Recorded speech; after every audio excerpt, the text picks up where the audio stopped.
Twongeye gushima Imana kubw'uyu munsi shite bavandimwe bakurikiye Gideon Gisubizo TV. Twongeye kubakira mu izina ry'umwami wacu Yesu, tubahaye ikaze hano muri studio za Gideon Gisubizo TV. Twari tumaze iminsi tudaherukanye bitewe n'impamvu z'akazi kenshi gatandukanye, ariko turagarutse kugira ngo twongere tuganire. Mbere yuko rero dukomeza, turagira ngo tubanze twihanganishe abanyarwanda bose aho baherereye, b'abanyarwanda bo mu gihugu, bari mu gihugu imbere, b'abanyarwanda bari hanze y'igihugu, muri bihe turimo byo kwibuka jenoside yakorewe abatutsi mu 1994. Ariko nanone dushima Imana, twibuke twiyubaka, dushima Imana kuba turiho, dushima Imana kubigende duteza intambwe itwomora ibikomere kandi ikomeza kuzana ubwiyunge mu banyarwanda no guhuriza hamwe binyuze mu buyobozi bwiza Imana yaduhaye. Uyu munsi rero turi hano muri studio, ndi kumwe na Kwizera Peter nkuko mumubona kuri kamera za Gideon Gisubizo TV, muramumenyereye, niwe mutumirwa wacu n'ubundi dufite uyu munsi. Kuri kamera hariho Aimable kandi arimo kudufasha kugira ngo atunganye aya mashusho n'aya majwi kugira ngo abagereho, nawe turamushimiye. Rero tugiye gusenga, niturangiza tubabwire intego yacu y'uyu munsi y'ikiganiro tugiye kuganira, hanyuma dukomeze. Aho turi twese reka dusenge. Mana nziza ikiranuka, Yesu Kristo turagushimye kuko uri Imana ikomeye kandi uri Imana idahinduka. Uri umwami w'amahoro nuko tubisoma mu ijambo ryawe, wanyujije mu muhanuzi wawe Yesaya uti mu gice cya 9 ngo azaza ari umwami w'amahoro, ngo kandi ubwami bwe ntibuzashira. Turi imbere yawe mwami rero kugira ngo tuganire n'abanyarwanda bose bakurikiye iyi cyano yacu washizeho kugira ngo yamamaze ubutumwa bwawe bwiza. Mwami twongeye gusengera abanyarwanda bose, cyane cyane abahura n'ibibazo by'ihungabana muri iyi minsi. Mwami turabihanganisha, tubafashe mu mugongo kugira ngo ubakomeze, bahanogore amarira yose yo mu mitima, kandi ubahe kukwizera, ubahe ibyiringiro kugira ngo nyakubahwa Imana bareke guheranwa n'agahinda, ahubwo buri muntu wese aho aherereye yibuke yiyubaka. Cyubahiro kibi cyawe bana natwe muri iki kiganiro, ni mu izina rya Yesu Kristo umwami wacu, amen. Murakoze cyane rero, turabasuhuza abaherereye mu gihugu cy'u Rwanda, abaherereye hanze y'igihugu cy'u Rwanda mu mahanga atandukanye, abadukurikira umunsi ku wundi, abatwandikira kuri messages zisanzwe, abakora comments, abatwandikira kuri WhatsApp, ko mudukunda, ko mudukurikira. Natwe turabakunda cyane kandi kudushyigikira kwanyu nibyo bituma tugaruka hano kugira ngo twongere tuganire namwe. Reka rero twakira umutumirwa wacu abasuhuze, hanyuma tubabwire intego y'ikiganiro cyacu. Turakwakiriye mwene data. Murakoze cyane. Muraho, muri amahoro? Turaho, turamahoro, Imana iraturinze. Tabagwe muri rusange muraturusha iki? Tabagwe turaho, imvura iragenda ivanga n'imicyo, ariko Imana iduhaye amahoro, iri kumwe natwe. Reka namwe tubabwire ngo mwihangane muri ibi bihe turimo, twibuke kandi twiyubaka. Murakoze cyane. Arakoze cyane mwene data Kwizera Peter. Intego yacu rero uyu munsi iravuga ngo kubohoka no gukira ibikomere binyuze mu nzira y'ubumwe n'ubwiyunge kandi no kubabarira. Turifashisha Bibiliya, turebe mu gitabo cy'ibyakozwe n'intumwa, cyangwa igitabo tuzi ko cyanditswe na Luka, cyitwa ibyakozwe n'intumwa, igice ni icya 7. Turaza gusoma ku murongo wa 54. Turahabona amagambo yavuzwe n'umugaragu w'Imana Stefano ababarira abamugiriye nabi. hanyuma rero turaza kugenda tureba n'andi magambo hari ayavuzwe na Yesu n'abandi bantu batandukanye nk'uko turi bugende tuganira nitwinjira muri iki kiganiro. Reka dusome umutwe w'amagambo uratubwira ngo bicisha Stefano amabuye,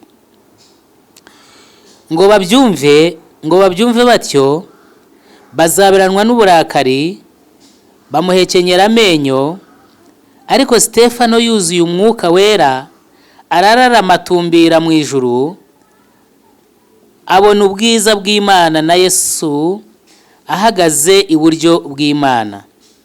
Aravuga ati, dore mbonye ijuru rikingutse n'umwana w'umuntu ahagaze iburyo bw'Imana.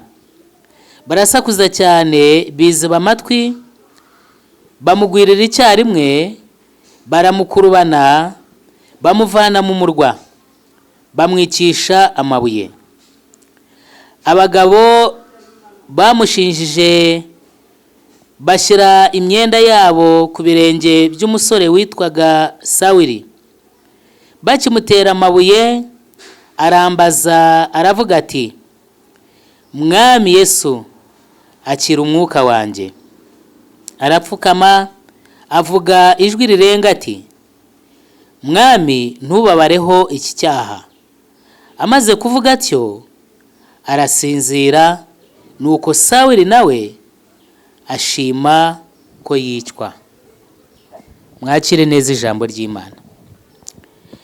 Uyu musore cyangwa se uyu mugabo Stefano nta cyaha yari afite, nta cyaha Bibiliya tugaragariza yari afite kugira ngo yicishwe amabuye, ariko yazize akarengane, yazize izina Yesu, yazize ko yabwirizaga ubutumwa bwiza, yazize ibyiza yakoraga.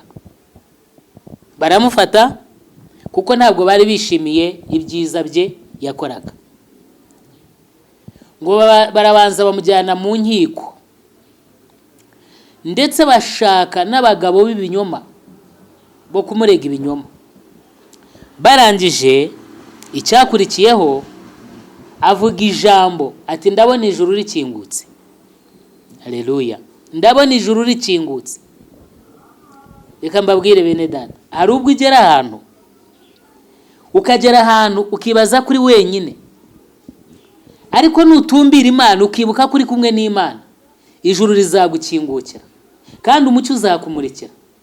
Kabone nubwo waba uri ahantu hari mu mwijima, hari umwijima, ariko uwo mwanya umucyo uzakumurikira, uzabona igitangaza cy'Imana kandi uzahabwa imbaraga z'umwuka wera akubashishe guhangana n'ibihanganye nawe. Ngo avuze iryo jambo ngo bazaberanwa n'uburakari, ngo bamuhekenyera amenyo, ngo baramukurubana bamujyana hanze y'umurwa, bamwicisha amabuye, ariko atarapfa. Ngo arararama areba hejuru, ngo arabasengera abasabira imbabazi, arabababarira, aravuga ati, Data, Mwami wanjye Yesu, ntubabareho icyaha. Kuko ntabwo ari bo, ni umwanzi barimo bakoresha, umwanzi w'umugome, umwanzi udashaka ibyiza, ariko ntubabareho icyaha. Ndagira ngo nakire umutumirwa tugende dusangira iri jambo. Mwibuke intego yacu iravuga ngo kubohoka no gukira ibikomere binyuze mu nzira y'ubumwe n'ubwiyunge no kubabarira. Peter, ndagira ngo nkwakire dukomeze dusangire iri jambo. Uyu mugabo Stefano ni uruhe rugero aduha, cyane cyane muri ibi bihe turimo by'abantu bibuka bakarushaho no kugira ibikomere, ariko nanone benshi bakabohoka bitewe n'inzira y'umusaraba banyuzemo. Hari ababohoka benshi. Nahoze nsoma igitabo hano mfiteho igitabo cyitwa Kwibuka no kuvura ibikomere by'ihungabana nyuma ya jenoside yakorewe abatutsi mu 1994. Harimo amagambo akomeye cyane. inzira y'ubumwe n'ubwiyunge ni inzira ndende, kandi turimo tuvuga hano gukira ibikomere, kubohoka no gukira ibikomere binyuze mu nzira y'ubumwe n'ubwiyunge, ariko no kubabarira. Ni inzira itoroshye kuyigeraho, ni urugendo rutoroshye, ni igikombe gisharira cyane, ndetse no kukinyweraho birakomeye, ntabwo byoroshye. Ariko iyo ugize amahirwe ukanywera kuri iki gikombe cyo kubabarira, niwo muti wa mbere wo kubohora kandi no kukomora ibikomere. Zizi niba ubyumva cyane. Iyo ugize amahirwe, nshuti yanjye udukurikiye, wowe wicaye muri saro yawe, wowe uri mu cyumba cyawe, wowe uri mu buriri, wowe uheranywe n'agahinda, ndagira ngo nkwinginge ngo inzira yo kubabarira, inzira yo gutanga imbabazi, inzira yo gusaba imbabazi ni ibintu bikomeye, n'urugendo rurerure, ni igikombe kitoroshye kukinyweraho, ariko nanone niwo muti wo kukubohora no kukuvura ibikomere ufite. Niwo muti wonyine. Uko byagenda kose, wakwiyumanganya, waba uwakoze ibyaha ukica umuturanyi wawe cyangwa ukamwicira, waba uwakorewe ibyaha ukicirwa abawe bagashira, ukaba uri wenyine, icyakomora ibikomere ni inzira yo kubabarira ugatanga imbabazi.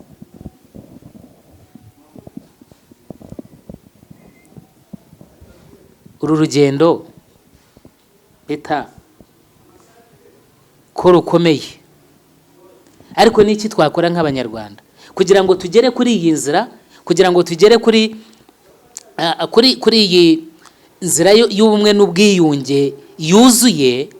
Hari intambwe nini cyane imaze guterwa. Iyo ukurikiranye ubuhamya hirya no hino bw'abanyarwanda, ubumwe n'ubwiyunge, ibipimo bya Minisiteri y'ubumwe n'ubwiyunge tugaragariza ni ibipimo byiza, bigereze ku rwego rwiza. Ariko harimo n'abandi bakimeze gutyo, hari n'abandi bakiboshywe, ndetse hari n'abandi bagifite ingengabitekerezo bigishiriza abana babo ku mashyiga. Ese ni iki umunsi umunyarwanda yakora kugira ngo tugire igihugu kitarangwamo amacyakubiri, kitarangwamo ubwigunge, kitarangwamo amoko, kitarangwamo ibintu nk'ibyo byongera gukururira abantu mu bintu bibi cyangwa se mu nzira zidatunganye? Karibu. Yesu agumugisha nyakwa pastori. Ngira ngo hari ikibazo warubanje kubaza bwa mbere, kiravuga ngo ni uruhe rugero cyangwa se n'iki twafatira kuri Stefano. Hari ikintu gitangaje gikomeye cyagaragaye ku buzima bwa Stefano. Usibye na Stefano n'abandi bizera bose, ikintu gikomeye ni uko bababariraga abanzi babo bakirimo kubagirira nabi. Iyo urebye nka Yesu yaravuze ngo ubabarire kuko batazi icyo bakora, ariko akiri ku musaraba bamutera imisumari. Ndetse Stefano uyu nawe ijambo avuze arivuza akirimo guterwa amabuye. Ikintu gikomeye rero ni ukwiringira Imana. Ikintu cyari muri bo nuko batareberaga ubuzima muri iyi si gusa, ahubwo nuko babonaga nyuma y'iyi mibabaro ko hari ubundi buzima. Iyo numbero ya Stefano yamuhaye imbaraga zo kubabarira bamugiriraga nabi. Aha haruguru hari ikintu gikomeye yavuze ngo abona ijuru rirakingutse, abona umwana na se.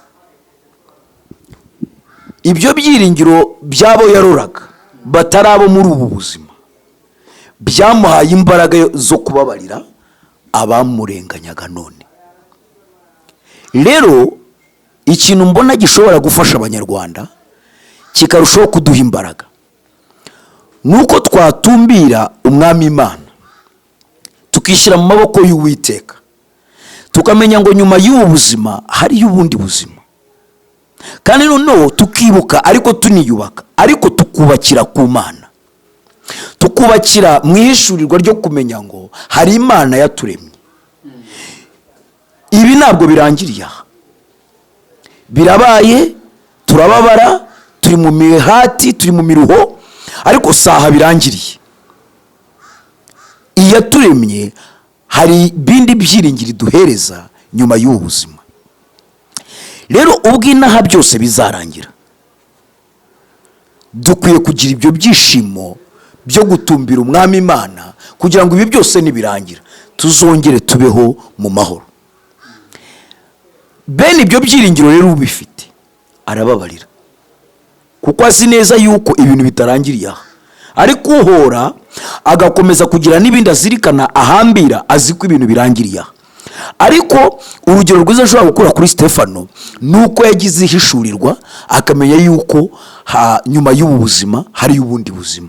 Yemera uwo mubabaro, ariko aravuga ati nyuma y'uyu mubabaro mu kanya gato ndimo ndababara, ariko mu kanya gato ngiye kugira ibindi byishimo. Icyo rero nifuriza abanyarwanda cyane adufasha ubumwe n'ubwiyunge bukagira imbaraga, nuko twashingira ku kumenya ko nyuma y'ubuzima hari ubundi buzima, kandi hari umwami witeguye kuduhumuriza muri ibyo byose no kuduhanagura amarira twahize. Akoze cyane, Imana iguhe umugisha. Twibuke twiyubaka, ariko dushingiye ku byiringiro, dushingiye no ku buzima twebwe tutarebesha amaso y'umubiri, ahubwo ubundi buzima nyuma y'ubu buzima. Kuko ubu ni ubuzima bw'igihe gito, ariko hari ubundi buzima tuzabamo igihe kirekire, cyangwa igihe cyose, iteka ryose, kuko niko ijambo ry'Imana ritubwira. Petero yabajije Yesu ati, ese umuntu nangirira nabi mubabarire kugeza ryari? Ese mubabarire 7 ngeze inshuro 7? Niki yaragamije? Yesu aramubwira ngo sinkubwira ngo ugeze 7 inshuro 7, ahubwo ndakubwira ngo ugeze 7 inshuro 70. Petero buriya nawe birashoboka ko hari ibintu byari bimukomereye, hari ibintu byari bimugoye, hari ibyari bimuremereye, hari ibyamucaga intege muri uru rugendo. Ariko igiye mu busesenguzi bw'iryo jambo birasobanura ngo kubabarira ntikugira igihe kurangirira. Umuntu akwiriye kubabarira igihe cyose agihumeka, kuko igihe cyose ugihumeka ntabwo uzabura ibiguca intege, ntabwo uzabura ibigukomeretsa bikagutera ibikomere byo mu mutima, ntabwo uzabura ibikurakaza. Umwana wawe azakurakaza, umugore wawe azakurakaza, umugabo wawe azakurakaza, umuturanyi wawe azakurakaza. None se uzabika umujinya n'inzika y'abo bantu bose kugeza ryari? Iyo umuntu rero atagize puberi yo kujugunyamo iyo myanda y'uburakari, y'umujinya, y'agahinda, y'urwango, y'ishyari, y'amacyakubiri, y'amoko, iyo adafite puberi yo kubishyiramo ngo abyirengagiza birengeho agende atumbira ibiri imbere. Pawulo yabivuze neza ngo ndibagirwa ibiri inyuma nkasingira ibiri imbere, kuko inyuma nta byiza biri. N'umuririmbyi yararimbye ngo mu butayu nta byiza bihaba, ngo nyemerera ngendane nawe. Mu butayu nta byiza bihaba. Hari ubwo igihe rero kigera ukabona uri mu butayu, ariko haranira kuva mu butayu, uharanire kugera mu gihugu cy'amata n'ubuki. Igihugu cy'amata n'ubuki rero ni ukubabarira ukaruhuka umutima. Kuruhuka umutima ugatura umutwaro wari wikoreye bizaguha ibyiringiro byo kugera muri icyo gihugu cy'amata n'ubuki. Nimbabarira ngeze ryari? Ngeze kangahe?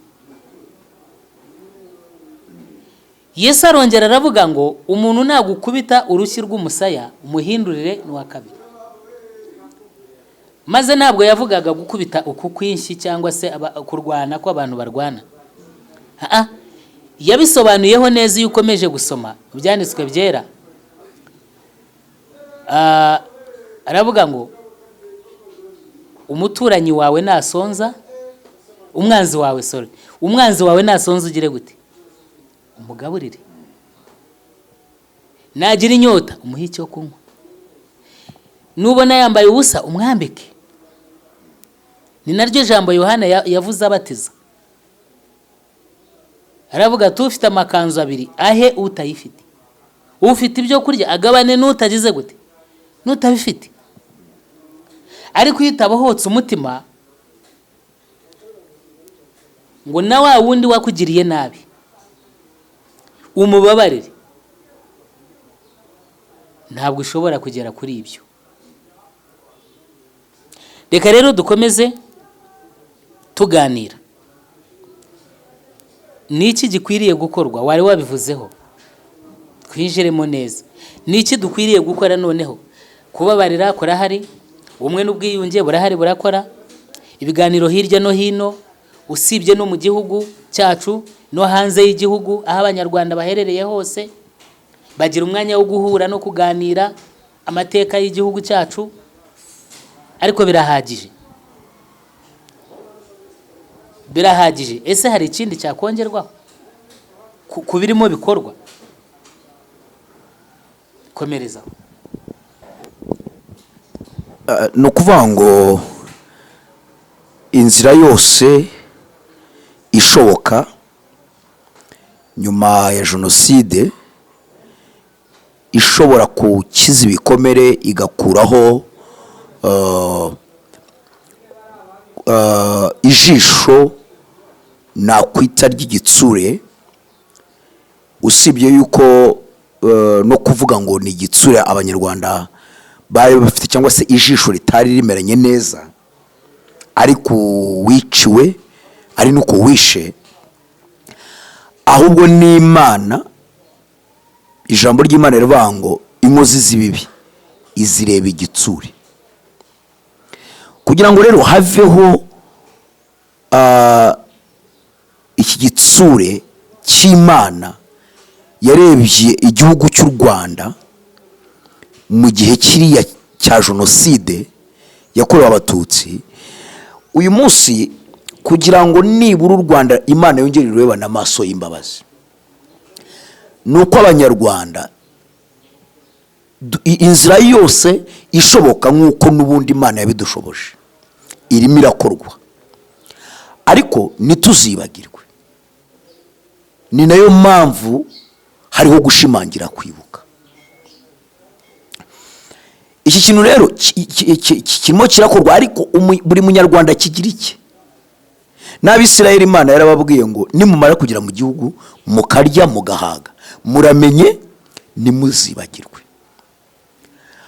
Iteka umunyarwanda akwiye kwibuka aho yavuye, akareba naho ageze,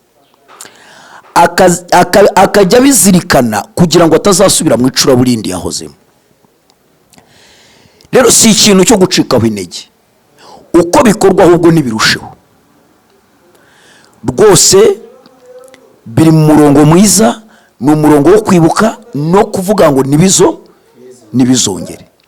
Ariko noneho nihabeho rwose buri munyarwanda kubigira ibye, abishyire mu nshingano ya buri muntu wese. Ikindi abishingire ku Mana nitugira ayo mahirwe, nk'uko uyu murongo wabitubwiye. Nitugira amahirwe buri muntu wese abirebere mu yerekwa ry'uko nyuma y'ubu buzima hari ubundi buzima. Iki cyo cyumvikane.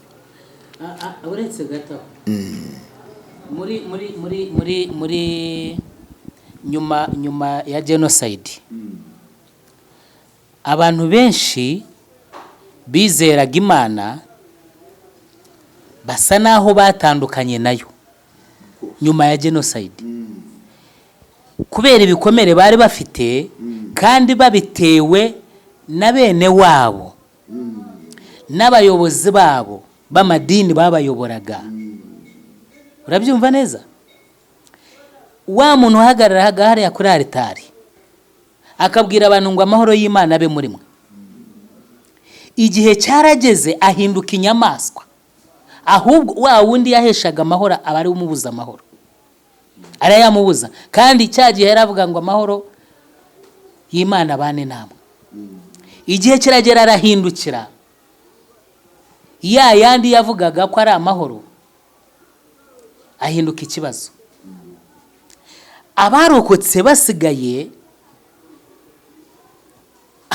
habayeho ituze mu gihugu, abantu bagarutse mu gihugu bavuye impande n'impande aho bahungiye, n'abarimo imbere mu gihugu batahunze, abantu basa naho bagiye kure n'Imana ndetse batuka n'Imana. Ariko ndagira ngo dutandukanye ibintu. Ibi bintu ntabwo ari Imana yabikoze, byakozwe n'abantu ku giti cyabo. Bari bafite ibyo bari bararikiye, bari bafite amarangamutima yabo mabi, bashaka kwigwizaho no kugira indonke babona. Hanyuma rero, ariko turashima Imana muri iyi minsi, nahoze numva n'ubuhamya kuri televiziyo aho dutangiriye ibiganiro, abantu bashimira noneho itorero bongeye kurigirira icyizere kubera umurimo itorero ryakoze ry'ubumwe n'ubwiyunge mu Banyarwanda. Noneho abantu barimo kugenda basobanukirwa ko bari abantu bakoze biriya ntabwo batumwe n'Imana, babikoze ku giti cyabo. Urabyumva? Uyu munsi pastori nguye mu cyaha, uyu munsi nguye mu cyaha, ntabwo wavuga ngo ngiye nanze Imana kubera ko pastori yaguye mu cyaha. Imana ntabwo ariyo yantumye gukora icyaha. Imana itugambiriyeho ibyiza, Imana idutegeka gukora ibyiza. Hari nagira ngo abantu bave mu rujijo, batandukanye, komereza aho wari ugeze, nicyo nashatse kongeraho. Ngira ngo ikintu nge ndimo kuvuga cyane gikomeye, kubona Yesu ni by'igiciro mu buzima busanzwe. Umuntu agenda ahura na byinshi, ahura n'ibikomere byinshi, ariko ikintu kimaze igihe mbona gikomeye cyane, kimaze igihe gifasha abantu, gishobora gutuma uruhuka ku bintu, ni ukubona Yesu. Nta kundi kuntu dushobora kubivuga. Utabonye Yesu we biranakomeye, kuko muri kamere yacu ntabwo byoroshye. Erega tunibuke yuko n'abo bapadiri n'abo bapasitoro n'abana, igihe rero bari batewe ubumuntu bwabagarukiye, bagombaga gukora ibyo. Ariko nanone ntabwo babikoze bose. Abakomeje gutumbira Yesu, abakomeje kugira iyerekwa ry'ubumana, bariho bahisha abandi, bariho bagaragaje imbuto nziza. Ntabwo ari uvuga ngo bose niko babaye ikibazo. Uwagumanye umwuka w'Imana akagumana iyerekwa, si uko byagenze. Ni benshi no mu bakristo, hari abakristo bahisha bagenzi babo. Rero iki kintu tugitekereje neza, twangwa ese umuntu aramutse amenye ngo Imana irimo irandeba, usibye n'ibyo no mu buzima ntiyakora icyaha. Ariko igihe watakaje amahirwe yo kubana n'Imana, ntabyo utakora keretse ibyo utabashije kubona ukugeraho.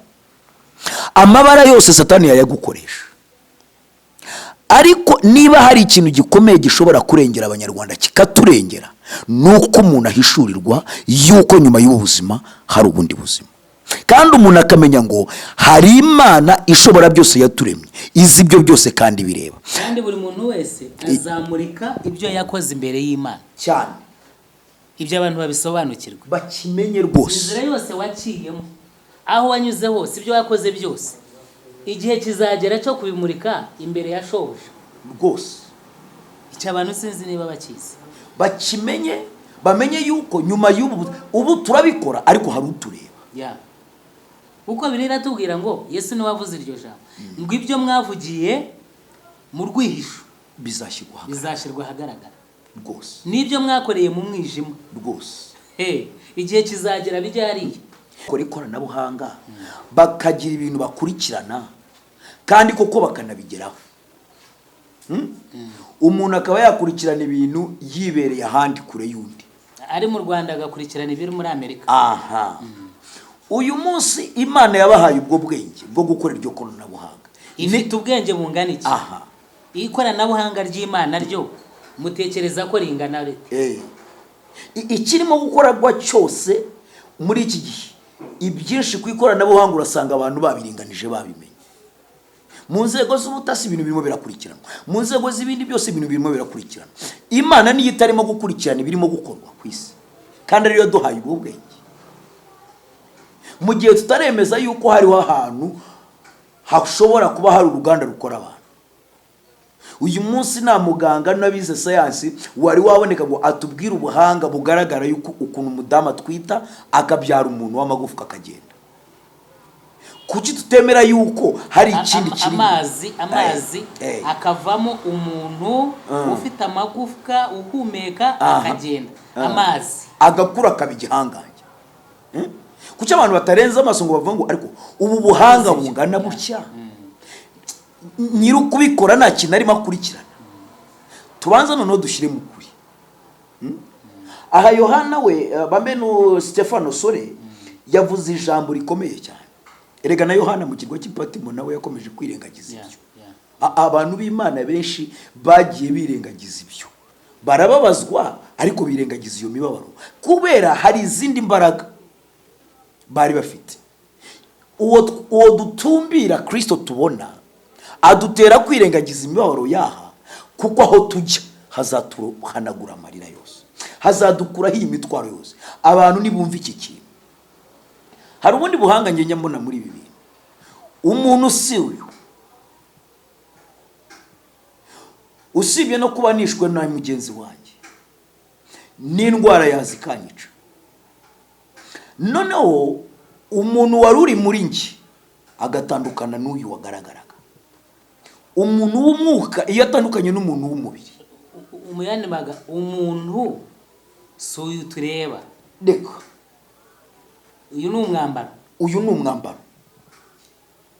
Mu yandi magambo umuntu ni ubumuntu rwose uri imbere niwe muntu, ariko buhishwe butagaragarira umuntu uri hariya cyane, ariko bukagaragarira nyirabwo rwose burimo. Rwose iyo atakaje ubwo bumuntu biracika. Ubu rero tunakuhumuriza abantu, tunakomeza abantu. Umuntu nyamuntu nawe uzamusingira ngo amwice, keretse yiciwe n'icyaha cye. Umuntu nyamuntu nawe uzamusingira ngo amwice, ariko uyu mubiri umuntu ubwo aziyica. Icyo nacyemera. Ariko uvuga ngo ngenda kwishe ndishutse, kuko nshobora kugukubita umuhoro. Umuntu nyamuntu akajya ku Mana, wowe ugasigara wandavura, wanjwa, wisiga urubanza rutanariho, uzi ngo wandangije. Ariko ikindi gihe hari aho tuzahurira mu rubanza, kuko umuntu nyamuntu ntacyo we yabaye. Urugero nshobora gutanga, reka dukoreshe iyo karamu. Reka dukoreshe iyo karamu. Nshobora kuvuga ngo mfite ikaramu. Iyi karamu iyo irimo akagatima, irimo umuti, urandika ugakora ibizamini ukiga, bikazana kwimura, bikazana kugurutsa n'indege ukajya no hanze. Iki kubera iki? Iyi karamu. Ariko mu by'ukuri ufashe iyi karamu ukayikuramo akagatima, wakwandika ikizamini wagitsinda, wakwandika note, nta mumaro. Igiporoporo nta mumaro. Igifite agaciro n'uyu muti, n'aka katima gafite umuti ukoresha igisanduku. Ubu rero njye ndamutse nguhimye nkajya kuri iki giporoporo nkakimenagura, ukaza gusigarana agatima, wowe ufite iby'agaciro. cyangwa umuntu akaza akiba iki yego yaba atwaye iki ati ndamurangije hari icyo yabajyanye ubusa ikintu gikomeye cyane ni iki umuntu rero nawe ni nk'uku namugereranya arahumeka aragenda arateka kuko akirimo agatima arakora igishoboka cyose kuko akirimo agatima ariko iyo kavuyemo ubwo biba bigize bite birangiye bivuga ngo rero uwica umuntu asa n'uwikoze ubusa iki rero tukirore hari ibyiringiro turamutse dushyize mu kuri rero umuntu udafite umutima wese yakora amahano yaba ari n'uwo mupadiri yaba ari n'uwo mupasitoro inyigisho za jenoside n'ibindi byose byamukuyemo iki umutima ahubwo niwe wari upfuye kuruta uwo yicaga uwo yicaga niba yari afite ubugingo yangije iki uyu arasohoka asanga umwami Imana iki rero tukiruhukeho niyo mpamvu ngira ngo hari ijambo nshaka gushingiraho cyane hano kuri iri jambo mugaragu w'Imana yavuze ngo arapfukama avuga ijwi rirenga ati mwami nubabareho iki cyaha amaze kuvuga cyarasinzira kuko n'ubundi bikojeje iki ubusa kuko yaravuze ngo arapfukama bakimutera amabuye arambaza aravuga ati mwami Yesu akira umwuka wanjye akira umwuka wanjye bivuga ngo bo bagiye kuri iki kintu barakimenaguye bagiteye amabuye ariko Stefano muzima yihaye umwami Imana arasohotse agiye ari muzima amen none ngo hepfo hano bara ngo amaze kuvuga atyo arasinzira nuko Sawuli utaruzi ibyo akora ukwiye kutabarwaho n'icyaha ashima ko yicwa yishe ndeze Stefano yagiye kuri nyirayo yageze mu gituza cya Kristo Stefano muzima arahari w'umutima muzima ariko Pawulo usigaye yapfuye azi ngo yishe Stefano nuko nawe yagiriwe amahirwe akaza nuko nawe yagiriwe guhura na Yesu none aha tukivuge neza wewe wakoze icyaha sibyo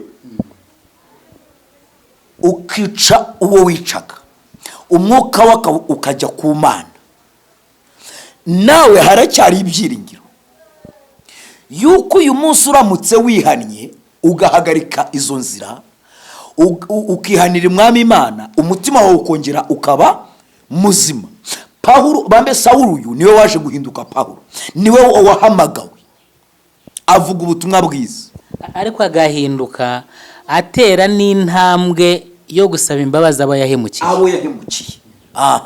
none ahubwo abo yahigaga abari batangira guhumuriza ajya mu ruhande rwabo arabakomeza araba ati mwe kunyitiranya nuko nahoze ubu noneho nagarutse mu mutima nkuko Pawulo yabikoze amaze kuba Pawulo atakiri Sawuli ndetse yageraga n'ahantu abantu bakikanga kubera ibyo bari bamuziho icyo yakoraga yagendaga bahumuriza ati sinkiri Sawuli wa wundi muzi nahindutse icyaremwe gishya kuko iyo umuntu ari muri Kristo Yesu aba ari icyaremwe gishya ibya kera biba bishize aha rero niho imbabazi zishoboka kandi zikarangira rwose umuntu akera ku mutima yaba ari uwishe yaba ari uwiciwe aha nari nyiri kuri Stefano umwuka wawushyize mu kuboko kw'Imana Pawulo Sawuli utaruzi icyo akora nawe asigaranye urubanza rw'igiporoporo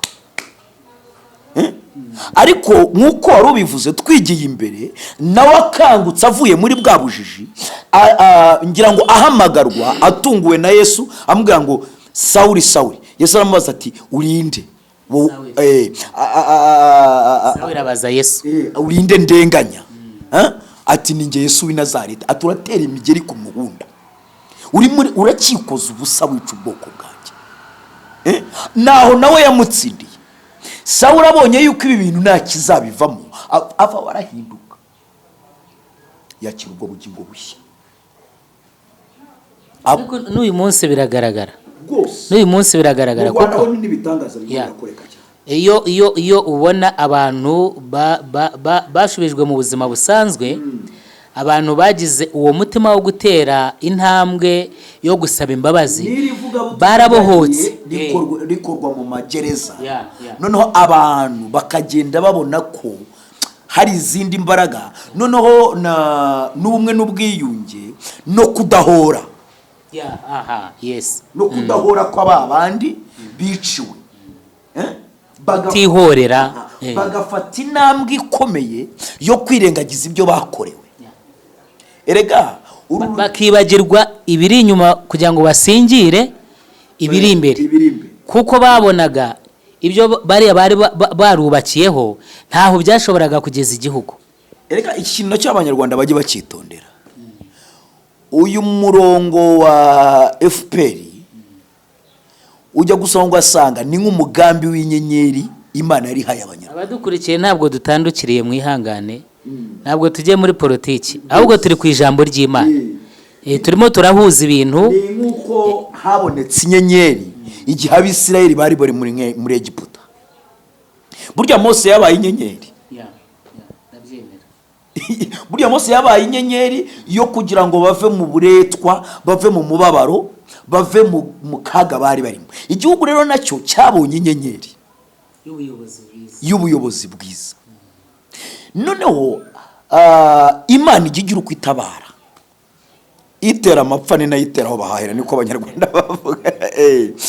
Imana hari aho nigeze gusoma mu byanditswe byaravuga ngo niyo ikomeretsa kandi ikanakiza, ni nayo yomora. Imana rero niyo yamenye uko byagenze kandi imenya n'ukuntu itabaye abanyarwanda. Nabugingo n'ubiyo byitegereje ubona bitari kure y'urugendo rw'Abisirayeli. Ubona ko rero ibi bintu by'abanyarwanda no kudahora, ndetse na bamwe bari bafite uburakari bukagenda bushira muri bagenzi babo, babwiraga bati murasigeho. Ubona yuko ari Imana yabihagazemo. Iyo hataba Imana gose abanyarwanda banyumve neza, nituzanavuge ko ari imbaraga zacu. Iyi Imana itabibamo ntago byari kutworohera. Uyu munsi yaba ari Perezida wa Repubulika, yaba ari abanyarwanda, duhagazweho n'imbabazi z'Imana gusa, n'ubuntu bw'Imana. Ikindi noneho n'abantu Imana yagiye ishyiramo ubumuntu. Umuntu yarora akavuga ati ubu ni ubunyamaswa, no biratandukanye, nje sindi bukore gutyo. Ubwo bumuntu rero n'ubwo bwenge n'izo mbabazi ni Imana yaturemye. Ayo rero nayo ni amahirwe. Rero twabona niyo tombora turamenye. Nashatse gusoma uyu murongo, nashatse gusomera abatwumva n'abadukurikiye uyu murongo ushimangirira iryo jambo. Twakomeje kubivuga ngo ntimuzibagirwe, ariko Bibiliya yo ivuga iki ku kwibuka? Erega kwibuka ni itegeko ryashizweho n'Imana.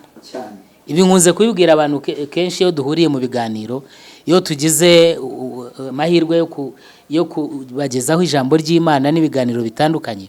Kwibuka ni itegeko ryashizweho n'Imana. Nk'uko Imana yashizeho urukundo, Yesu yaravuze ngo ngira itegeko ryanjye mbasigiye, mukundane nk'uko nabakunze. Iyo winjiye mu rwango tayari wishe rimwe mu mategeko y'Imana, kandi itegeko rya mbere rihatse andi mategeko yose ni urukundo. Noneho hano Bibiliya iravuga iki mu kwibuka? Iravuga ngo mu gutegeka kwa kabiri igice cya 8 umurongo wa 11 avuga ngo wirinde ntuzibagirwe Uwiteka Imana yawe, ngo utitondera ibyo yagutegetse n'amateka yayo n'amategeko yayo ngutegeka uyu munsi. Numara kurya ugahaga, ukamara kubaka amazu meza ukayabamo, inka zawe n'imikumbi yawe n'ifeza zawe n'izahabu zawe n'ibyo ufite byose bikaba bigwiriye, uzirinde umutima wawe we kwishyira hejuru, ngo wibagirwe Uwiteka Imana yawe yagukuye mu gihugu cya Egiputa mu nzu y'uburetwa, ikakuyobora inzira ica muri ubwo butayu bunini buteye ubwoba, burimo inzoka z'ubusagwe butwika na sikoropiyo n'ubutaka bugwingiye, butarimo amazi ikakugarurira ikagukurira amazi mu gitare kirushaho gukomera. Nubwo narekeraho, ariko ijambo ririmo rikomeye, wirinde ntuzibagirwe. Icya kabiri, ntuzibwire ko ari amaboko yawe n'imbaraga zawe ngo umutima wawe wishyire hejuru. Nicyo wari urimo kuvuga. Uzamenye ngo ibyo byose ubigeraho kubera Imana iguhagazeho, ubigeraho kubera Imana iri kumwe nawe, ubigeraho kubera Imana iguha guhumeka, ubigeraho kubera Imana yaguhaye naho utuye muri cya gihugu, ikagukura mu gihugu cy'uburetwa, cy'ubuhunzi, cy'amazina atandukanye, cyo kutagira ijambo kuko ntabwo uri mu gihugu cyawe, udahabwa agaciro. Uyu munsi urahabwa agaciro, umutekano ni wose, uraryama ugasinzira, hanyuma warangiza uti jewe ibi ndabirambiwe. Ubwo ni bwa bunyamaswa bwa bukikurimo. Ariko niwibuka rwa rugendo, yewe n'utaragenze rwa rugendo ari we mwana wawe, rya jambo umubwira kwishyiga ukamwibutsa iby'urwo rugendo, ntabwo azateshuka ngo igihugu cye gitera amabuye. Komereza. Ngira ngo hari ikintu twashatse kugarukaho cyane kiri muri iyi ntego nk'uko twabibwiye abadukurikiye, ni ubumwe n'ubwiyunge ariko binyuze mu mbabazi, mu kubabarira. Hari cyanditswe ngira ngo nsome rwose,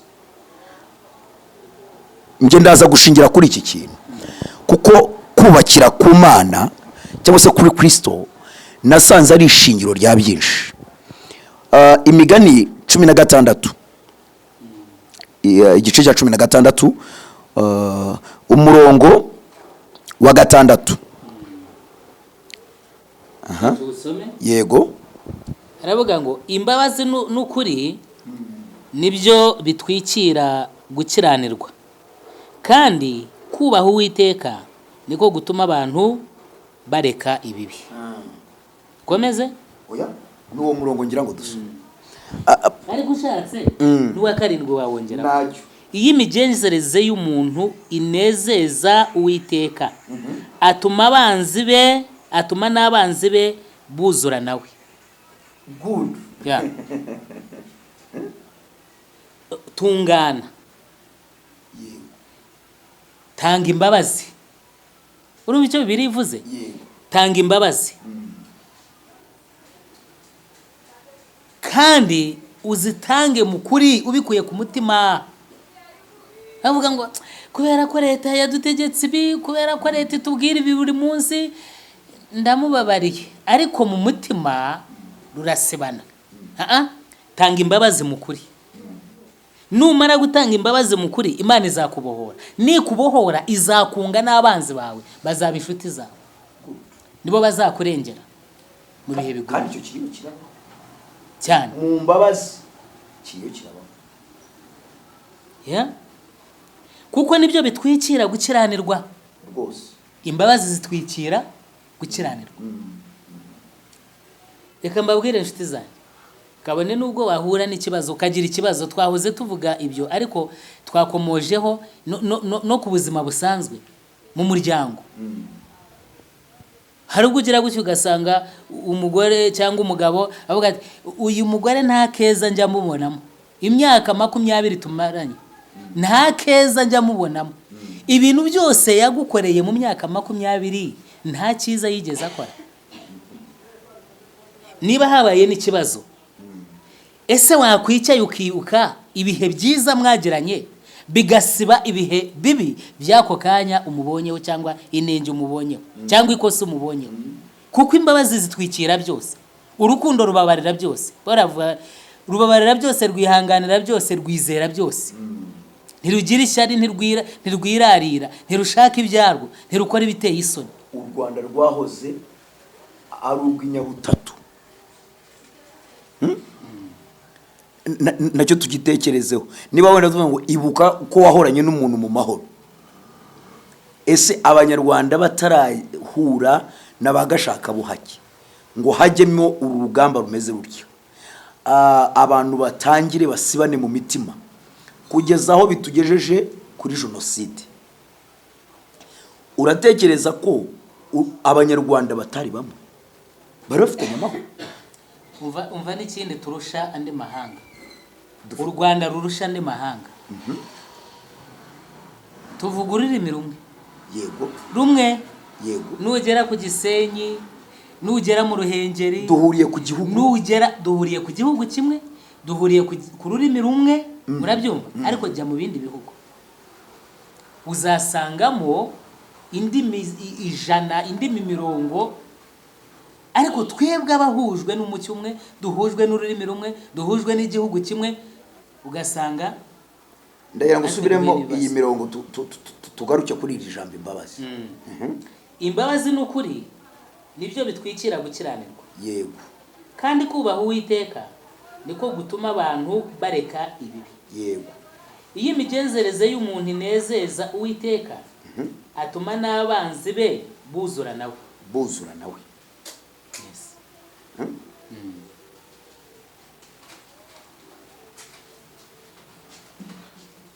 Aha ndagira ngo tugaruke kuri iri jambo imbabazi. Imbabazi zigendana no gushyira mu kuri, kuko imbabazi n'ukuri nibyo bitwikira gukiranirwa. Imbabazi zituruka ku gushyira hehe? Mu kuri. Niba dushyize mu gaciro tugashyira mu kuri tukareba, twatanga imbabazi.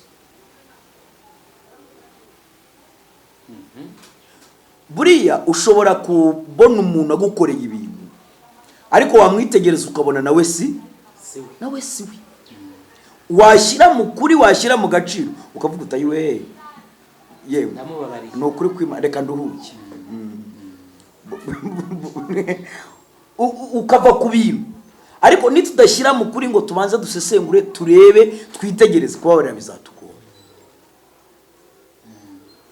Ese koko niba umuntu yari yarashakanye n'umuntu akagera ku rwego rwo kumubwira ngo reka amwice amuvanamo umwana twite, ati wowe ndakuriye kugumeho ariko uri mu nda yawe.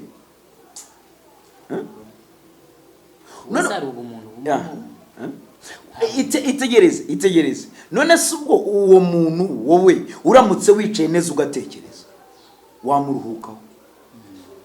Hari ikindi, hari izindi mbaraga, hari undi muntu. Ariko uwo muntu ubundi utekereje neza wamushyira mu yihe kategori? Ntabwo wabona uko umusingira. Nose kategori yihe? Uri umugore wanjye nguteye inda, ibintu birahindutse, ngushize hasi, ngushizeho umushyo kunda, ngukuyemo umwana. Nyakubahwa pastor, wamubonera irihezi naryo wabona? Keretse kubona Satani kumugaragara, kubona umuntu wapfuye wakuwemo umutima akagenda ahagaze, abantu bibwira ngo ariho kandi atagize, yarapfuye ahagaze. Ariko umuntu urimo umuntu utekereza, izo mbaraga niyaziba. Umuntu urimo ubumuntu, izo mbaraga niyaziba. Noneho ku muntu wise inshuti yawe, ku muntu wakugaburiye, ku muntu mwararanye, ku muntu wagupfumbase, rero njye nshyize mu gaciro, wakurereye abana, wabyariye igihugu, njye nshyize mu gaciro, hari ibyo naruhuka.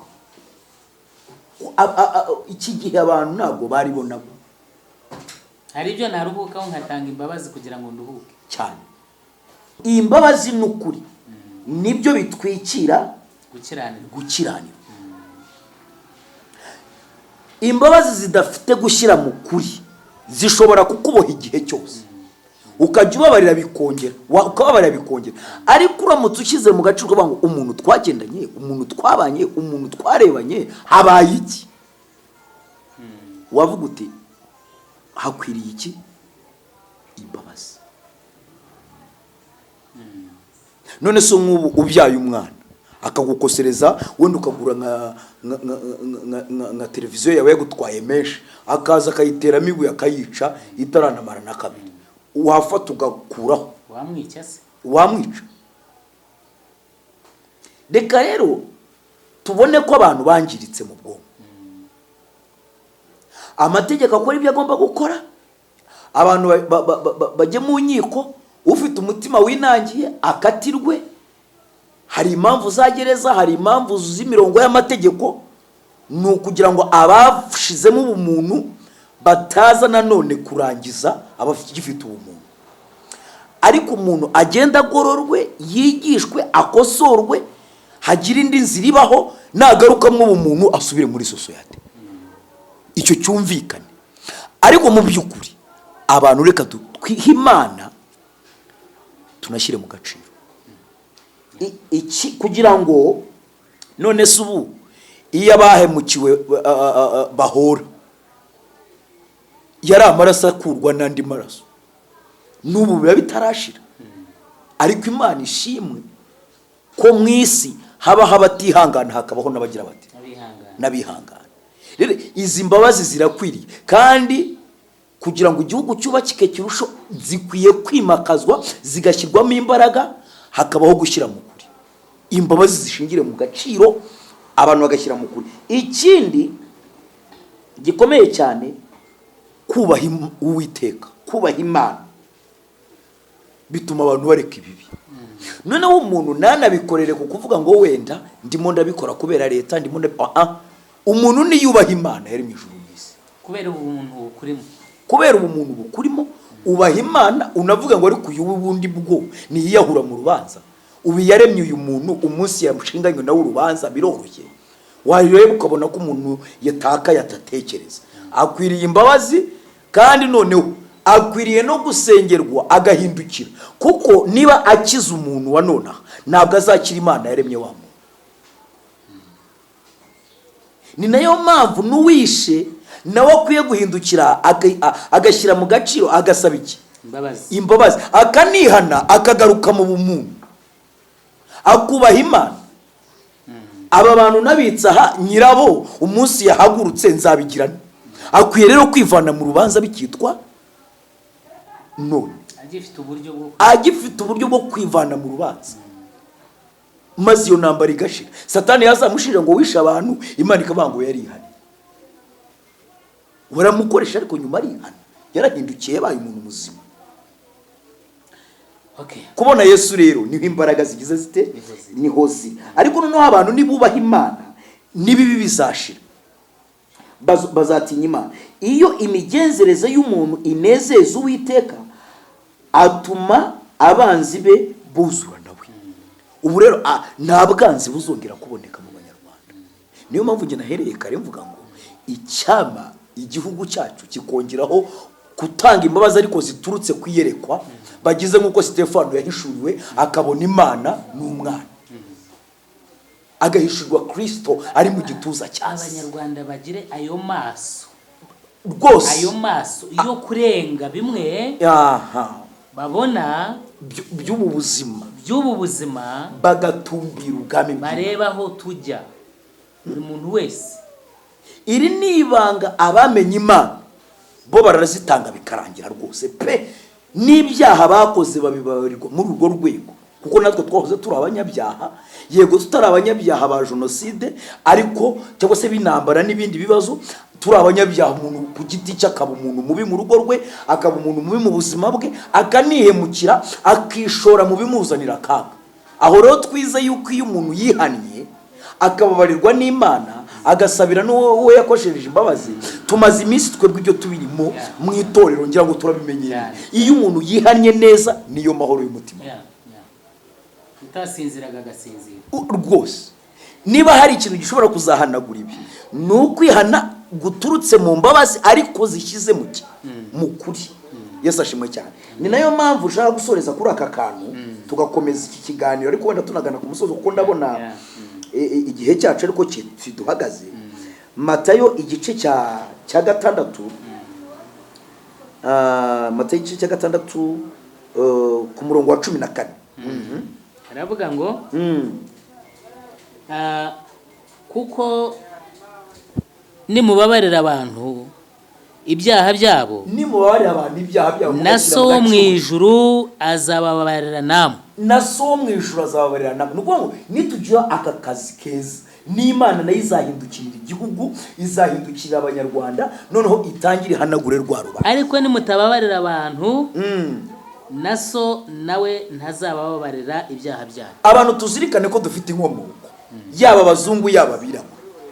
Erega n'ubu ngubu reka nkubwire, nibi byose birimo gutuma za Ukraine zihura n'intambara, Uburusiya buri aho buri mu bibazo, na za Korea ya ruguru n'iyepfo bihigirana, n'ibindi byagiye bibaho n'Abanyamerika, n'izi ntambara zose zishingira ku ruhu, n'Abanyafurika bagwa muri ibyo bihugu, n'ibindi byose bishingiye kuri iryo tandukana ry'abantu n'imiterere yabo. Bajye bazirikana yuko dufite inkomoko. Nta ruganda ndabona rukora umuntu inaha ngo bavuga ngo wenda ni umuntu wadukoze, hari uruganda ruhari basaza ashyiramo abandi. Iyo resource bayitekerezeho, nibashaka baba abahanga, nibashaka baba sayansi, nibashaka bakomere, iyo resource bayitekerezeho. Iyo nkomoko y'umuntu ufite uburenganzira bwo kukubeshaho akanongera akanakubika, bene wanyu kandi ntibagimaka, tukaguherekeza tukagushyingura, apostolo tukaguherekeza tukakujya inyuma, abakristo imiryango, umushumba akatujya imbere, ibintu bikarangira, tukaguherekeza bikajya umujyi umwe, tukaruhuka, kandi tukaruhuka pe, kandi waravutse nk'abandi ukabaho. Iki rero tugitekereze, tuvuga ngo ariko inkomoko y'ibi bintu, ishingiro ry'ibi bintu nibiramuka bihindukiye, nje nzavuga ko nakoze iki muri ubu buzima. Niba rero tubyemera dutyo, tukemera ko umuntu uri ku isi wese agira se umubyara, agira inkomoko, nidutekereze ko hariho n'inkomoko y'ibyo y'ibi byose turebesha amaso, yaba isi yaba iki. None abantu ibyo bakora babikore, ariko bihesha bagenzi babo amahoro. Intambara nibashaka bazireke, amatiku n'inzangano n'irondaruhu babireke, kuko twese ntawe wizanye. Naba nirabura sinizanye, twisanze hano, naba mugufi no. Icyo rero hari ukuntu abantu barimo barenga bakakibagirwa. Ngira ngo ubuhanga bukababana bwinshi, bagatekereza hari abantu ngira ngo abantu barimo kugera kuri iyo level bakagira ngo nibo bafite telekomande y'ubuzima bw'umuntu. Ariko baba abanyabwenge b'abandi bose nibace bugufi, tubabarirane dushyize mu gaciro, na data wo mu ijuru azaduhindukira isi yacu y'amahoro. Imana igumugisha cyazazana imbaraga mu bumwe n'ubwiyunge, kandi kigatuma igihugu cyacu kirushaho kugubwa neza. Imana igumugisha. Turimo turegera umusozo, nshuti zacu bavandimwe, w'ikiganiro cyacu. Ni ikiganiro kiryoshye, ariko ikiganiro cyacu cyari kigamije, cyangwa se cyari gifite intego ivuga ngo kubohoka no gukira ibikomere binyuze mu nzira y'umwe n'ubwiyunge no kubabarira. Nagira ngo tugere ku musozo, turebe aba bantu babiri, hari uwahemutse n'uwahemukiwe. Aba bantu ni iki? Ni ubuhe butumwa twabasigira? Hari uwahemutse, hari n'uwahemukiwe. Reka duhere ku wahemutse. Uyu muntu wahemutse, ni ubuhe butumwa twamusigira kugira ngo abohoke, akire ibikomere? Kuko nawe araboshywe, afite ibikomere. Bamwe ntibarara mu mazu yabo, abandi barahisha ibimenyetso. Ujye ubyumva abantu batakamba bati nyamuneka abantu bazi aho abacu bari batubwire, dukureho imibiri y'abacu tuyishyingure mu mahoro, dushyira agahinda. Reka duhere kuri uyu muntu mu minota mike cyane dufite. Akora iki? Yihane, asaba Imana kumwihishurira, yihane, agarukemo ubumuntu, aruhuke, agaragaze ibimenyetso, akore gahunda, yisubira, ababarire umutima we, awuha amahoro, kandi agaragaze umuntu asubiye muri sosiyete. Nk'uko Sawuli yishe Stefano, ariko yamurikirwa na Kristo. Ngenda basaba bose icyama bakabona Yesu. Iri ni ijambo nazabura kuvuga igihe uzaba wanumiye hano, kuko nicyo kintu cyonyine naboneyemo amahoro. Kubona Yesu n'ibigiciro birangiza byose. Iyaba byadufashaga abanyarwanda bikatubera amahiri, bigakunda, ibyo tuvuga bikumvikana, abanyarwanda bagahishurirwa Yesu. bakamenya Imana, bakagira rya jisho rya Sitefano avuga ati mbonye Imana n'umwana, twapfa twakira tubihamye, niho amahoro ari. Uwo munyabyaha wishe niyikosore, kuko nta nyungu yabonye mu byo yakoze. Nashyire rero mu gaciro, ashyire mu kuri, anababarire uriya muntu yiciye agatabo we uyu munsi arimo kumuhisha uwe, nagaragaza aho uwo muntu ari. Ibyo bikomere birangire, nibaruhuke imitima yabo, ntihabeho kwihana. Ijambo ni rimwe ku bahemutse, batera intambwe yo kwihana no gusaba imbabazi kugira ngo babohoke kandi banabohore abo bahemukiye. Uwahemukiwe Imana, uyu muntu wahuye n'akaga, yari afite umuryango urashira, uyu muntu ahorana agahinda, uyu muntu ahorana intimba, uyu muntu hari ubwo bigera akaba mu isi ya wenyine. Ni iyihe nama twamuha? Okay, nawe nashyire mu gaciro, ababarire, sibyo? Azababarira ate uriya muntu ataje kumusaba imbabazi? Ni ukuvuga ngo uyu munsi ye gutegereza kuvuga ngo wenda baze banamusaba iki imbabazi, kuko nka Stefano we twabonye yuko arimo aranasabira abantu kubabarirwa ibyaha bakimukorera amahano. Arabasabira imbabazi, arimo arabasabira imbabazi bakimukorera amahano. Ahubwo urumva nawe akeneye guhishurirwa Yesu akamuha kwirengagiza imibabaro kandi akibona n'abamubabaza imbere ye. Bishobora guhindura umutima we, kuko nanone ntabwo yakwizirika kuri icyo ngo kizatanga igisubizo. Ubu se we nashaka ngo ahore yicire uwamwiciye, ubwo igisubizo cyazaba ikihe? Ntabwo ikibazo gikemurwa n'ikindi, niyihangane. Bibiri iravuga ngo niba mugirira nabi ababagirira nabi, niba musuhuza ababasuhuza gusa, n'abapagane ko ari byo bakora, ni irihe tandukaniro? Uyu muntu rero nawe ukwiriye gutera intambwe yo gutanga imbabazi, kabone nubwo yaba atazi umuntu wamugiriye nabi, ariko natanga imbabazi mu mutima we, avuga ati umuntu waba warabikoze wese ngiye muhaye imbabazi, ndamubabariye nubwo ntamuzi, nazi n'abanje aho babashize, ariko aruhuke. Shuti bavandimwe badukurikiye kuri Gideon Gisubizo TV, turagira ngo dusoreze aha ikiganiro cyacu. Cyari cyiza cyane, ariko ntabwo igihe kitwemereye, tuzagaruka. Ndagira ngo tubasomere imirongo hano muri Bibiliya yabakomeza kandi bakayigenderaho, kugira ngo bakomeze bihangane. Imana ishimwe cyane, bakomeze bihangane. Hano muri Bibiliya harimo ijambo ryanditswe na Yohana, aravuga ngo ku murongo wa 4 mu gice cya 21 ibyahishuwe, ngo izahanagura amarira yose ku maso yabo, kandi urupfu ntiruzabaho ukundi, kandi umubabaro cyangwa gutaka cyangwa kuribwa ntibizabaho ukundi, kuko ibya mbere bishize. Iyicaye kuri ya ntebe iravuga iti dore byose ndabihindura bishya. Amen. Kandi iti andika, kuko ayo magambo ari ayo kwizerwa kandi ari ay'ukuri. Yesu ashimwe cyane. Imana ihanagure amarira yose ku maso yanyu mbashuti n'abavandimwe, kandi ibakomeze. Dukomeje kwihanganisha abanyarwanda n'igihugu muri rusange, kandi twibuke twiyubaka, dutanga imbabazi, dusaba imbabazi. Imana ibohora imitima yacu kugira ngo dutumbire ubuzima bwo mu gihe kizaza, atari ubuzima turimo. Tugiye gusaba Peter rero usengere abantu bose badukurikiye, hari abafite ibikomere n'abandi bose, n'igihugu muri rusange, uko Imana iri bukuyobore.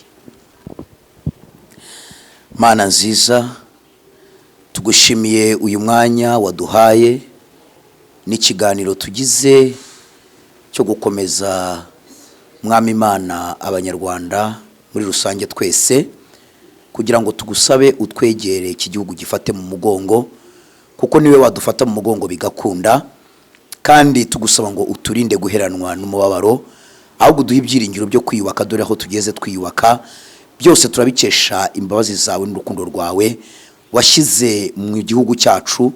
Igihe kimwe Mana twakuroye nk'uwaduteye umugongo, abanyarwanda kenshi dutekerezaho Imana yagiye haratuyobera, ariko uyu munsi uwakwitegereza igihugu yabona yuko mwami wongeye ukaduhindukira kandi uri kumwe natwe.